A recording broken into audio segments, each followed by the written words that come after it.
आदाब, मैं दीना मलिक आपकी खिदमत में हाजिर हूँ। पेश है आज का खबरनामा। पुलिस ने बुधवार को एक कंकॉक्शन वीडियो के संबंध में एक बयान जारी किया, जिसे सोशल मीडिया पर सर्कुलेट किया जा रहा है। पुलिस ने कहा कि बुयान निवासी अब्दुल रशीद डार की एक महिला स्वीटी जान की बेटी के कुछ कंकॉक्शन वीडियो सोशल मीडिया समूहों द्वारा सर्कुलेट किए गए हैं, जिसमें वह पुलिस को घर से निकालने का झूठा आरोप लगा रही हैं। वीडियो में महिला और उसके रिश्तेदारों के दावे निराधार और कंकॉक्शन है। हालांकि इसके पीछे सच ये है कि 14 सितंबर को पुलिस स्टेशन खरीव को ऑनरेबल ऑफ सब जज पुलवामा के कोर्ट द्वारा पारित एक यथास्थिति आदेश प्राप्त हुआ, जिसमें गैर आवेदक यानी स्वीटी जान और उसके मैट्रिमोनियल फैमिली मेंबर्स को अनुमति नहीं देने के निर्देश पारित किए गए हैं।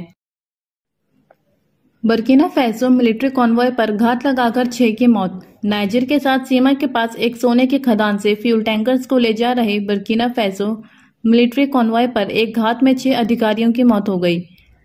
ईस्ट बर्किना फैसो में क्षेत्रीय सरकार द्वारा संदिग्ध जिहादियों द्वारा किए गए हमले के बाद 7 लोग घायल हो गए थे। 2 साल पहले इसी खदान से वाहनों के काफिले को निशाना बनाए जाने से 39 लोगों की मौत हो गई थी। उस घटना ने लगभग 1 साल तक उत्पादन बंद कर दिया। 2015 के बाद से इस्लामिक स्टेट समूह और अलकायदा से जुड़े समूहों द्वारा देश में किए गए हमलों में 1500 से अधिक लोग मारे गए हैं और 1 मिलियन से अधिक लोगों को उनके घरों से मजबूर किया गया है। Inspector general of police Vijay Kumar ने बुधवार को कहा कि श्रीनगर में 4 मिलिटेंट्स अभी भी सक्रिय हैं। समाचार एजेंसी के अनुसार indoor sports hall polo ground Srinagar IGP Kashmir में एक स्पोर्ट्स इवेंट टेकवांडो चैंपियनशिप के मौके पर बोलते हुए श्रीनगर में अभी भी 4 मिलिटेंट सक्रिय हैं, जिनका पता लगाया जा रहा है। उन्हें या तो गिरफ्तार किया जाएगा या मुठभेड़ों में मार दिया जाएगा। ये पूछे जाने पर कि क्या पुलिस आने वाले महीनों में और स्पोर्ट्स एक्टिविटीज का आयोजन करेगी, आईजीपी ने कहा कि युवाओं को उग्रवादियों और नशीले पदार्थों से दूर रखने के लिए स्पोर्ट्स एक्टिविटीज और टूर्नामेंट जरूरी हैं। उन्होंने कहा, हम इस तरह के और भी कार्यक्रम आयोजित करेंगे क्योंकि कोविड ने बचना शुरू नहीं किया है। स्पोर्ट्स एक्टिविटीज युवाओं के व्यक्तित्व को विकसित करने में मदद करती है। 67 वर्षीय नेशनल कॉन्फ्रेंस के नेता की हत्या में कथित रूप से शामिल जम्मू के एक मूल निवासी को गिरफ्तार किया गया। 67 वर्षीय नेता की हाईली डिकम्पोज बॉडी पश्चिमी दिल्ली के मोती नगर के एक फ्लैट में मिली थी।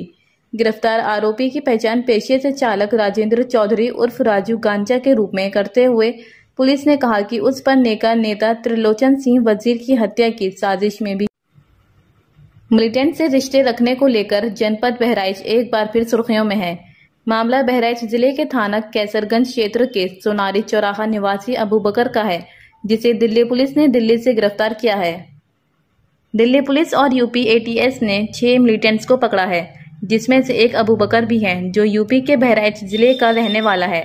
दिल्ली पुलिस ने प्रेस कॉन्फ्रेंस के माध्यम से पकड़े गए मिलिटेंट्स की जानकारी देते हुए बताया कि इनमें से 2 मिलिटेंट्स पाकिस्तान से ट्रेनिंग लेकर आए हैं।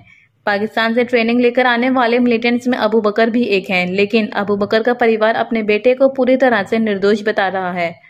परिवार के लोगों का कहना है कि वो जमात में शामिल होने मरकज दिल्ली गया था, जहां से पुलिस ने उसे गिरफ्तार कर लिया और खबरों के माध्यम से परिवार को इसकी सूचना मिली। अबू बकर की मां, उसका छोटा भाई और चाचा सभी उसे निर्दोष बता रहे हैं। उनका कहना है कि हमारा भाई कभी पाकिस्तान गया ही नहीं, उसे गलत फंसा दिया गया है। हम सभी की मांग है कि इसके साथ इंसाफ हो और जांच कर उसे छोड़ा जाए। महाराष्ट्र में कोरोना की तीसरी लहर ने दस्तक दे दी है। राज्य के ऊर्जा मंत्री नितिन राउत ने कहा कि जिस तरह से नागपुर में कोरोना के मामले 2 गुनी रफ्तार में सामने आ रहे हैं, उससे ये कहा जा सकता है कि नागपुर में कोरोना की तीसरी लहर आ चुकी है। इससे बचने का सबसे कारगर उपाय है मास्क। फिर भी लोग इसे लेकर लापरवाह हैं। बड़ी संख्या में लोगों ने मास्क लगाना बंद कर दिया है। मास्क को लेकर हुई अब तक की सबसे बड़ी रिसर्च में यह सामने आया है कि जिस इलाके में सबसे ज्यादा लोग सर्जिकल मास्क का उपयोग करते हैं, वहां कोरोना का केस काफी कम थे। वायरस के प्रकोप से बचने के लिए फेस मास्क सबसे ज्यादा जरूरी है। बांग्लादेश में एक रिसर्च में सामने आया है कि ग्रामीण क्षेत्रों में कोरोना महामारी को कंट्रोल करने में सर्जिकल मास्क सबसे ज्यादा इफेक्टिव साबित हुआ है। इस रिसर्च ने मास्क की भूमिका पर लगातार उठ रहे सवाल का जवाब दे दिया है कि कोरोना से लड़ने में इसकी अहम भूमिका है। फिरोजाबाद में डेंगू का कहर थमने का नाम नहीं ले रहा है। मंगलवार को 10 और लोगों की डेंगू से मृत्यु हो गई।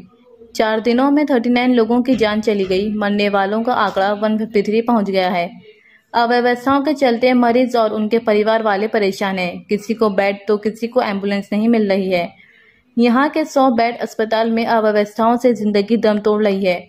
सोमवार को राजपुताना थाना दक्षिण की रहने वाली इकरा शहीद बुखार आने पर हॉस्पिटल पहुंची। मंगलवार सुबह उन्हें बिना डिस्चार्ज स्लिप दिए रेफर कर दिया। डॉक्टरों ने परिजनों से कहा कि कहीं और ले जाओ। परिजन काफी देर तक एम्बुलेंस का इंतजार करते रहे, लेकिन एम्बुलेंस नहीं आई। किशोरी दर्द से तड़पती रही। परेशान भाई इकरा को गोद में उठाकर चल दिया। करीब 1 घंटे बाद एम्बुलेंस पहुंची।